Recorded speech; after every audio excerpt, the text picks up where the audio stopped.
ಶ್ರೀ ನರೇಂದ್ರ ಮೋದಿ. ತಾವೆಲ್ಲರೂ ಅತ್ಯಂತ ಕಾತುರದಿಂದ ಕಾಯ್ತಿರುವಂತಹ ಕ್ಷಣ ಆಗಮಿಸಿದೆ.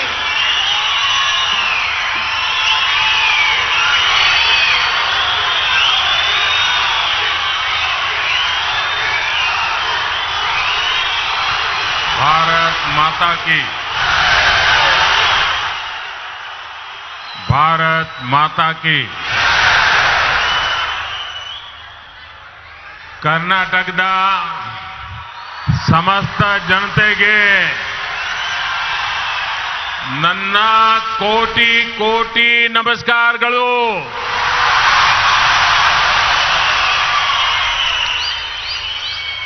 मंच पर विराजमान पूज्य स्वामी जी,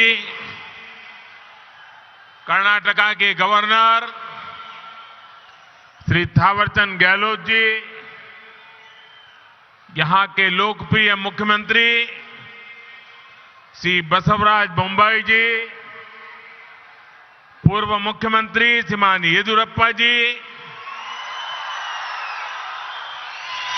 केंद्रीय मंत्रिमंडल के मेरे सहयोगीगण, राज्य सरकार के मंत्री, सांसदगण, विधायकगण, अन्य सभी महानुभाव और विशाल संख्या में पधारे हुए मेरे प्यारे भाइयों और बहनों,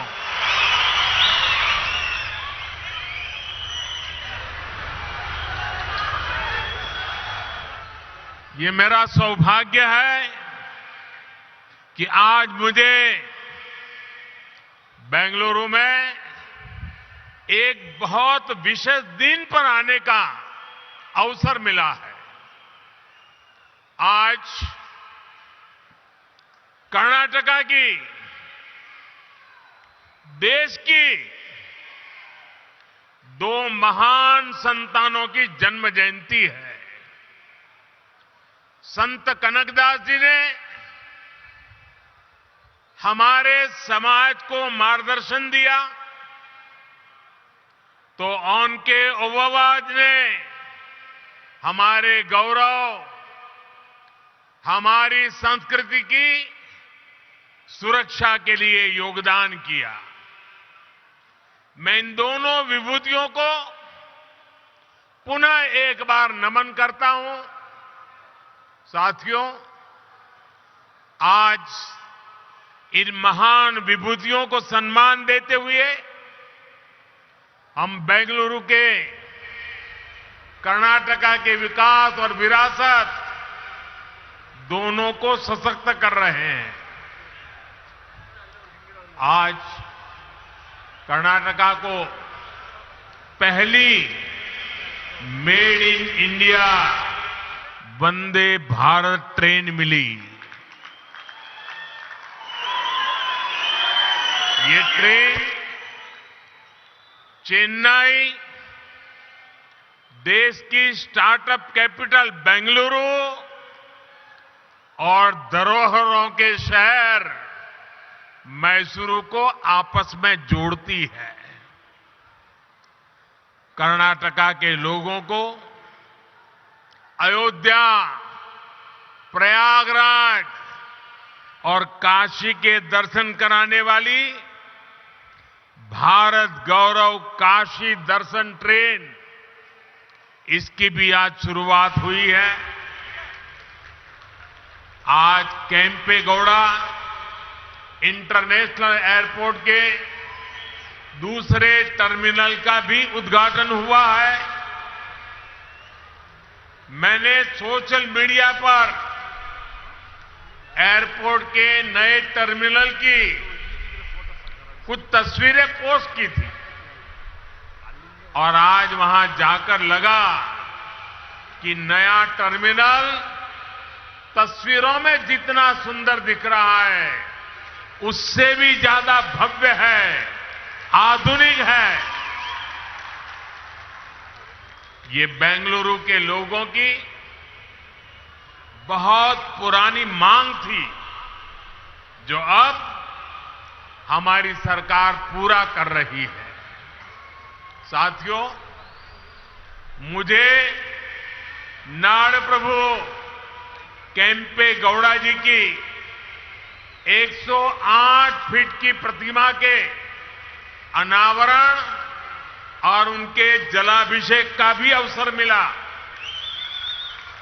नाड़ प्रभु केम्पे गौड़ा की ये विशाल प्रतिमा हमें भविष्य के बेंगलुरु, भविष्य के भारत के लिए निरंतर समर्पित भाव से मेहनत करने की प्रेरणा देगी। भाइयों और बहनों, ये मेरा सौभाग्य है कि आज पूज्य स्वामी जी ने जिस प्रकार से आशीर्वाद दिए, जिस प्रकार से भावना प्रकट की, मैं हृदय से उनका आभार व्यक्त करता हूं। साथियों, आज पूरी दुनिया में भारत की पहचान स्टार्टअप के लिए है और भारत की इस पहचान को सशक्त करने में बहुत बड़ी भूमिका हमारे बेंगलुरु की है।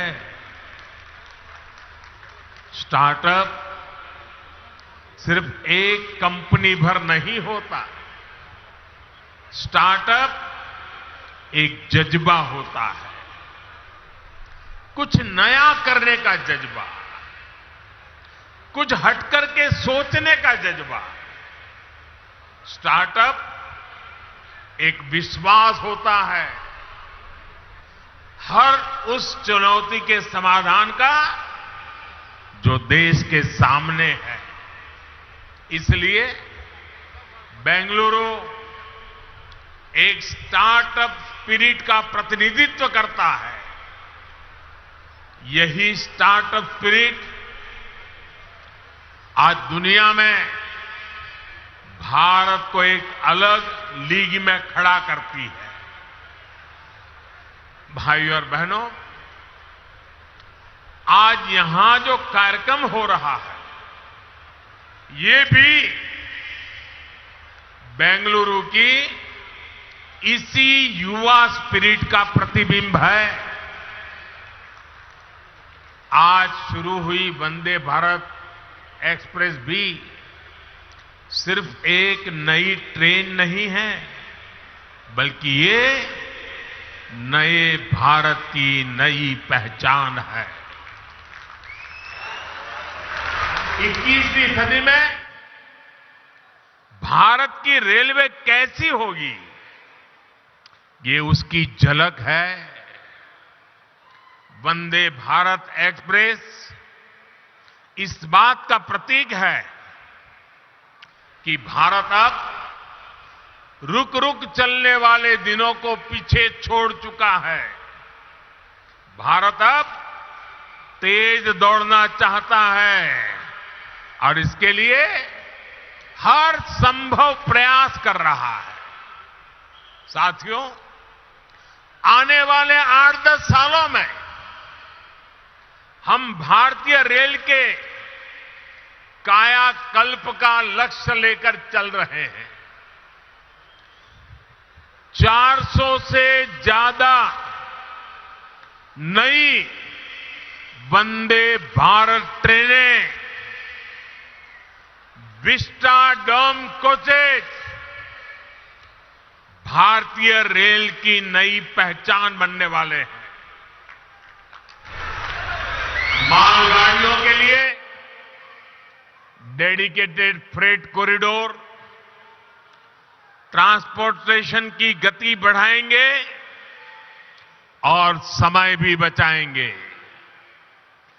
तेजी से हो रहा ब्रॉडगेज परिवर्तन का काम नए नए क्षेत्रों को रेलवे के मैप पर लेकर आ रहा है और इन सब के बीच आज देश अपने रेलवे स्टेशनों को भी आधुनिक बना रहा है। आज आप बेंगलुरु के सर एम विश्वेश्वरैया जी के रेलवे स्टेशन जाते हैं तो एक अलग ही दुनिया का अनुभव होता है। हमारा लक्ष्य देश के बड़े रेलवे स्टेशनों को इस प्रकार आधुनिक बनाने का है। इसी सोच के साथ यहां कर्नाटका में भी बेंगलुरु कैंटोनमेंट यशवंतपुर रेलवे स्टेशनों का भी कायाकल्प किया जा रहा है।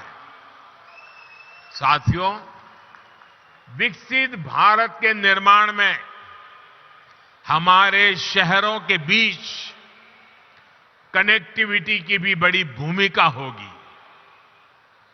देश में एयर कनेक्टिविटी का ज्यादा से ज्यादा विस्तार हो, हमारे एयरपोर्ट्स का विस्तार हो, ये आज समय की मांग है। बेंगलुरु एयरपोर्ट का नया टर्मिनल इसका उपयोग करने वाले पैसेंजर्स के लिए नई सुविधा लेकर आएगा।